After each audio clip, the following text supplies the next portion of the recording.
Hello students, स्वागत है revision class में। तो कैसे आप लोग? उम्मीद है वो लोग स्वस्थ और मस्त होंगे और आपके रिविजन अच्छे से चल रहे हो। तो अब आप लोग जाग चुके होंगे क्योंकि अब आपको पता है कि आपका बोर्ड एग्जाम बहुत ही करीब आ चुका है। अब बहुत ही कम समय बचे हैं आपके 2025 के बोर्ड एग्जाम में। तो ठीक है, आप तैयारी अच्छे से करना शुरू कर दिए होगे। अगर आप तक अब अभी तक आपने तैयारी नहीं स्टार्ट किया है तो आप लोगों के लिए यहाँ पर जेपी साइंस क्लासेस पर प्रचंड सीरीज आपका चल रहा है, जो कि टोटली फ्री ऑफ कास्ट है। आपका इसमें पूरा सिलेबस कंप्लीट कराया जाएगा और साथ ही आपको बहुत सारे चैप्टर कंप्लीट करा दिए गए हैं ऑलरेडी। तो अगर आप उन सभी चैप्टर्स को अभी तक नहीं देखे हैं तो जरूर जाकर उसको विजिट कीजिए और अपना कोर्स कंप्लीट कीजिए और साथ ही इस चीज़ को समझिए कि एग्जाम की प्रिपरेशन कैसे की जाती है। ठीक है, आज के जो क्लास का जो देखिए टॉपिक है, बहुत छोटा टॉपिक है, लेकिन इसको एक अलग लेक्चर क्यों मिला? आखिर इसको हम सिर्फ इसी को एक लेक्चर क्यों बना रहे हैं? ताकि आप इस चीज़ को समझ पाओ, इसकी इंपॉर्टेंस को समझ पाओ। क्योंकि याद रखिए कि एग्जाम में चुंबकशीलता तथा विद्युतशीलता में जो संबंध है, इससे कई बार प्रश्न पूछे गए। कभी बहुविकल्पी में पूछा गया है, तो कभी 1 नंबर में, कभी 2 नंबर में, तो कभी 3 नंबर में डेरिवेशन पूछा गया है। तो ये आपका एग्जाम के लिए बहुत ही यूनिक क्वेश्चन होने वाला है, यूनिक टॉपिक है। तो इसको बिल्कुल आपको स्किप नहीं करना है, एकदम अच्छे से समझना है। और याद रखिए कि यही छोटी-छोटी चीज़ें जिन्हें आप स्किप कर देते हो, इसीलिए एग्जाम में आपके मार्क्स हो सकता है कम हो जाए। लेकिन अगर आप उन सभी छोटी-छोटी चीज़ों को अगर आप सजो कर चलोगे, याद करके चलोगे, समझ के चलोगे, याद रखोगे, तो आपको एग्जाम में किसी भी तरीके की कोई परेशानी नहीं आएगी और आप जितना चाहते हो, जितना टारगेट कर रहे हो, उससे भी ज़्यादा स्कोर कर पाओगे। ठीक है? तो चलिए स्टार्ट करते हैं आज की क्लास को बिना टाइम वेस्ट किए।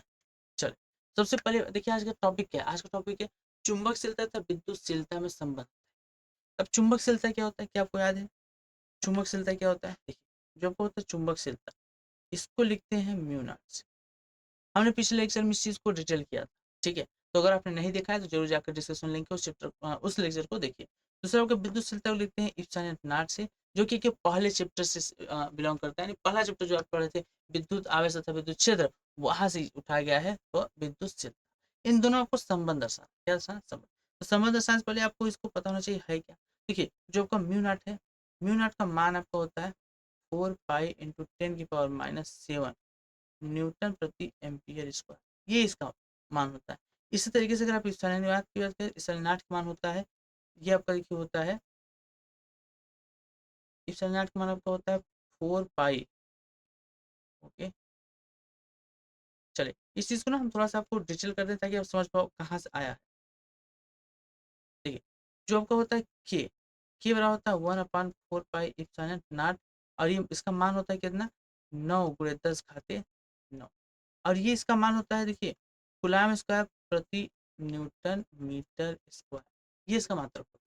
अब देखिए यहाँ पर, अच्छा, ये जो के मात्रा है थोड़ा उल्टा हो गया। के मात्रा देखिए कुछ और होता है। के मात्रक आपका होता है न्यूटन मीटर स्क्वायर प्रति कूलाम स्क्वायर। अब इस चीज को अगर हम पकड़ दें तो देखिए यहाँ पे इप्सिलॉन नॉट को इस तरफ ला दें, इसको इस तरफ ला दें, तो जो आपका इप्सिलॉन नॉट का मान होता है, इप्सिलॉन नॉट का मान होता है, ये आपका होता है 1/4 पाई इंटू 9 इंटू 10⁻⁹ और ये आपको हो जाता है कूलाम स्क्वायर प्रति न्यूटन मीटर स्क्वायर। अब इस चीज को हमने आपको दिखा भी दिया कि आ कहाँ से रहा। देखिए ये चीज आप पढ़े हो, जब कूलाम का नियम पढ़ते हो तब आप इस चीज को पढ़ते हो कि के बराबर होता है 1/4 पाई इप्सिलॉन नॉट और इसका मान होता है 9 × 10⁻⁹ मात्र न्यूटन मीटर स्क्वायर प्रति कूलाम स्क्वायर। लेकिन ये चीज आप पलट देंगे तो ये आपको पलट जाएगा, मात्रा भी तो हो जाएगा कूलाम स्क्वायर प्रति न्यूटन मीटर स्क्वायर। ये आपको देखिए चुंबकशीलता भी हो गया, विद्युतशीलता भी हो गया। अब इन चीजों को, इसको बनाते हैं समीकरण फर्स्ट, इसको बनाते हैं समीकरण सेकंड। हम दोनों क्या करते हैं? गुणा करते हैं। क्या कर देते हैं? गुणा।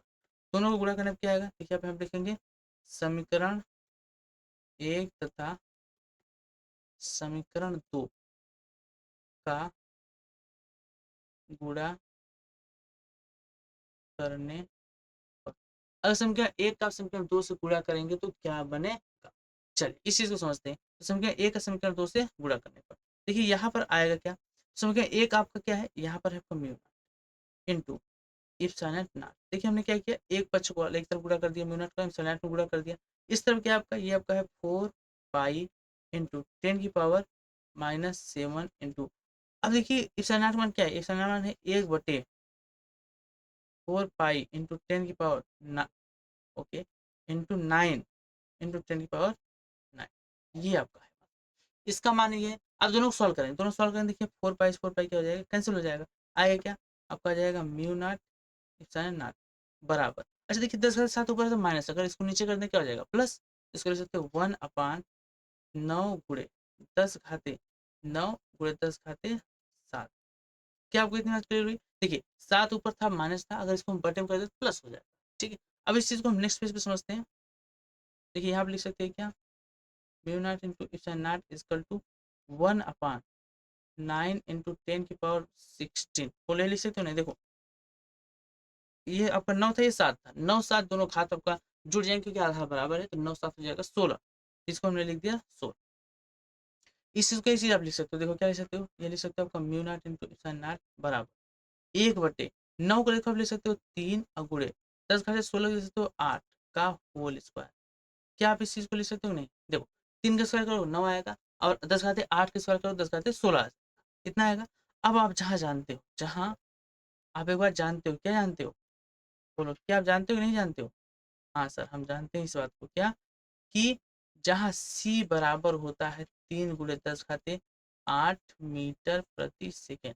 सी क्या, सी प्रकाश की चाल है निर्वात, निर्वात में प्रकाश चाल क्या होती है सी, और सी बराबर होता है 3 गुणे 10 घाते 8 मीटर प्रति सेकेंड। तो क्या यहाँ पर भी 3 गुणे 10 घाते 8 है? बिल्कुल है सर। तो अगर यहाँ पर अब 3 गुणे 10 घाते 8 है, इसको आप क्या लिख सकते हो, इसका आप लिख सकते हो mu not into epsilon not equal to 1 upon C, और स्क्वायर है तो क्या कर देंगे स्क्वायर। सही है, स्क्वायर क्या कर देंगे स्क्वायर। अब इस चीज को अगर सॉल्व करें, देखो अब सी स्क्वायर किधर ला दो, इसको इस तरफ ला दो, ये आपका हो जाएगा C square equal to 1 upon mu not into epsilon. अब देखिए स्क्वायर है, स्क्वायर किस तरफ लाएंगे क्या हो जाएगा अंडर रूट हो जाएगा, स्क्वायर किस तरफ लाएंगे अंडर रूट हो जाएगा, मीन सी बराबर आपका आ जाएगा under root 1 upon mu not into epsilon naught. अब देखिए 1 का स्क्वायर रूट निकालेंगे तो एक नहीं आएगा, तो यहाँ से आप लिख सकते हो क्या, सी बराबर 1 बटा under root mu not into epsilon. बिल्कुल सर यही आएगा आपका। ये आपका बहुत ही महत्वपूर्ण संबंध है, जो आपके लिए बहुत ज्यादा महत्वपूर्ण है। ठीक है, देखिए दो दो चैप्टर में आता है कि यहाँ पर, और एक विद्युत चुंबकीय तरंग को, विद्युत चुंबकीय तरंग इसी संबंध को आपको पढ़े रहोगे तभी आपको समझ में आएगा वहाँ पर चीजें। ठीक है, क्योंकि विद्युत चुंबकीय तरंगें जो उत्पन्न होती है चुंबक और विद्युत क्षेत्र के प्रभाव से उत्पन्न होती है, और ये दोनों चुंबक और विद्युत क्षेत्र से ही बनाए गए हैं, क्योंकि दोनों चुंबक क्षेत्र और विद्युत क्षेत्र निकाले गए। तो ये सी आपका होता है 1 under mu not into epsilon not. इस चीज को आप डिटेल में अच्छे से याद रखेंगे। देखिए इसका डेरिवेशन भी महत्वपूर्ण है, ये भी आता है, फाइनल रिजल्ट भी पूछा जाता है, तो आपको दोनों याद रखना। ठीक है, लेकिन आप देखो पढ़ लो थोड़ा सा और आपके लिए डिटेल कर दे, यहाँ पर बोलो क्या बोलते थोड़ा सा और डिटेल कर दें। पहले बार देख लो आपने स्टार्ट कहाँ से किया था, दोनों का आपने पहले मान लिखा था, मान लिखने के बाद फिर हमने क्या किया था, सिंपली दोनों को समीकरण बनाया और उनका गुणा कर दिया, मल्टीप्लाई करके सोल्व किया, जो वैल्यू है वैल्यू को हमने सी से तुलना करके यहाँ मान रख दिया और किया। लेकिन यहाँ पर आप एक चीज बोल सकते हो, सर यहाँ पर जरूरी मतलब मान तो ये है, पर आप इसको यही क्यों मान रहे हो, जरूरी थोड़ी है कि हो जाए, ऐसा नहीं हो सकता।